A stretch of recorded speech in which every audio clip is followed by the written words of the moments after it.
ఒకటి ఆర్థిక వ్యవస్థకు సంబంధించిన సర్దుబాటు చేస్తూ గాడి తప్పిన గత ప్రభుత్వంలో ఈ వ్యవస్థను సరైన దారిలో పెట్టాలనే కాంక్షతో లక్ష్యంతో ముందుకు నడిపిస్తూ గౌరవ ముఖ్యమంత్రి రేవంత్ రెడ్డి గారు అదేవిధంగా గౌరవ పౌర సరఫరాల శాఖ మంత్రి మన కరీంనగర్ ఉమ్మడి జిల్లాకు సంబంధించిన ఇన్ఛార్జ్ మంత్రి గారు ఉత్తమ్ కుమార్ రెడ్డి గారు ఈరోజు సన్న బియ్యానికి సంబంధించిన కార్యక్రమం మొదలు పెడతా ఉన్న తరుణంలో పేదవాడి కడుపు పూర్తి స్థాయిలో నిండాలే సంతోషంగా ఉండాలని ఆలోచన చేస్తున్న ప్రతి ఒక్కరి పక్షాన ఈరోజు మనం అందరం కూడా కృతజ్ఞతలు తెలియజేస్తా ఉన్నాం. ఇదే నియోజకవర్గంలో ఆనాడు మన ప్రజలు ఇచ్చిన తీర్పు, ఆ రోజు ప్రజలు ఇచ్చిన ఆశీర్వాదం, దాని క్రమంలోనే అందరికీ కూడా మేలు చేయాలని ఒక తపనతో వీలున్నంత మీ అందరి సహకారంతో ఈరోజు ప్రభుత్వం మొదలు పెడతామని అనేక సంక్షేమ కార్యక్రమాలకు తోడ్పాటు ఇచ్చే విధంగా మీరు అందరూ కూడా మమ్మల్ని అందరూ కూడా నడిపిస్తా ఉన్నారు. మొదటగా మీకు హృదయపూర్వకంగా కృతజ్ఞతలు తెలియజేస్తా ఉన్నా. ఈ సందర్భంలో ఇప్పుడే సోదరుని అడిగిన మరి 24 కేజీలు నలుగురు మనుషులుంటే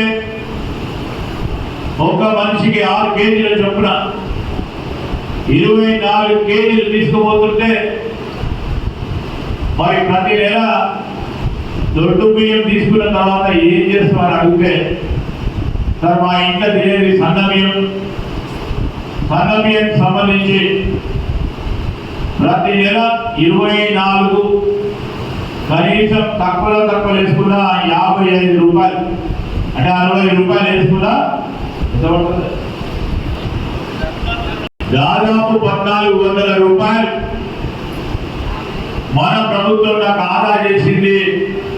నేరుగా 1400 రూపాయలు ఈరోజు సన్న రకం బియ్యం ఇస్తా ఉన్నాం వారికి నేరుగా. అంటే చాలా సంతోషం అనిపిస్తుంది. గత ప్రభుత్వంలో కూడా మేము చూసినాం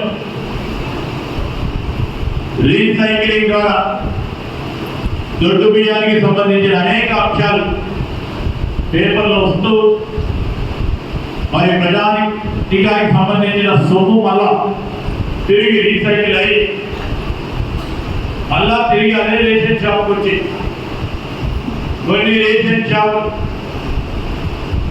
పొరపాటు వల్ల మళ్ళా రీసైక్లింగ్ వచ్చేది. ప్రభుత్వం ఖజానాకి దాదాపు సంవత్సరానికి 10,000 కోట్ల రూపాయలు గడ్డి పట్టే అంశాన్ని దృష్టిలో పెట్టుకుని కూడా ప్రజలకు ఇచ్చిన వాగ్దానం ఈరోజు తెలంగాణ రాష్ట్ర ప్రజలందరూ కూడా సన్న బియ్యం తినాలి.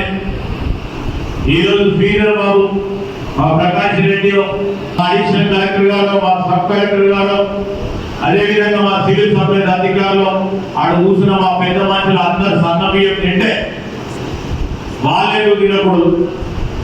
పేదోళ్ళు ఎందుకు తినొద్దు? పేదోళ్ళు కూడా సన్న బియ్యం తినాలి. ఇది తెలంగాణ రాష్ట్రం.